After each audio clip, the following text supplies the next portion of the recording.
Sì, e barca che da bene cada 12 man. E che si aqui 12 man, também el outro den no saf, te dia 19, dia 18, me tinha anunciado que nós temos 3 ou 4 barcos den, então nós temos 10 mil ende,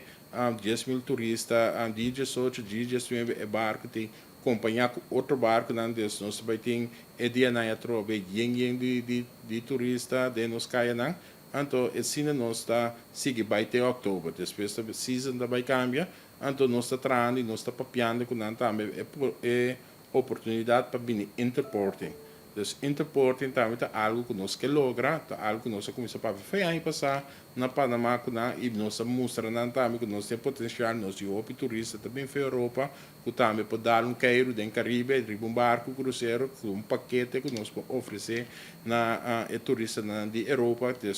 Esse aí não também estudar, portanto, não riba é barco de mais grande, você sabe que tem um barco que tem 8 dias de cruz, mas outra linha não de Royal Caribe, que queda bem também não tem qualquer possibilidade para introduzir esse aí. Também nossa papel de possibilidade para nós render no local também por laborar e barco não que pessoa muito papel de camareira com tipo de trabalho, né? Pero tem trabalho também de posição muito mais alto de manager, etc. Que também não sei não por dar um serviço arriba. Então, nossa base é papel arriba toda a oportunidade então de tal forma que nós podemos concretizar caminho não sei não também por contribuir e por elaborar e ganhar expertise arriba cruzeiro. Sim, nós estamos vendo com o Carnaval Cruise, pero é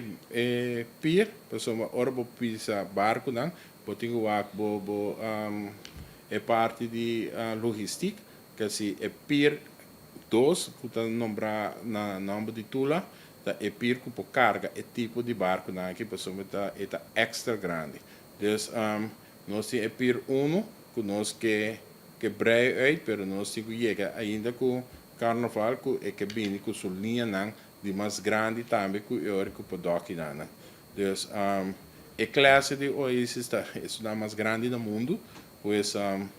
ainda está esse ano nós temos agora aqui para Bini, pero nós estamos papiando com o Carnaval também para a classe mais grande de dia.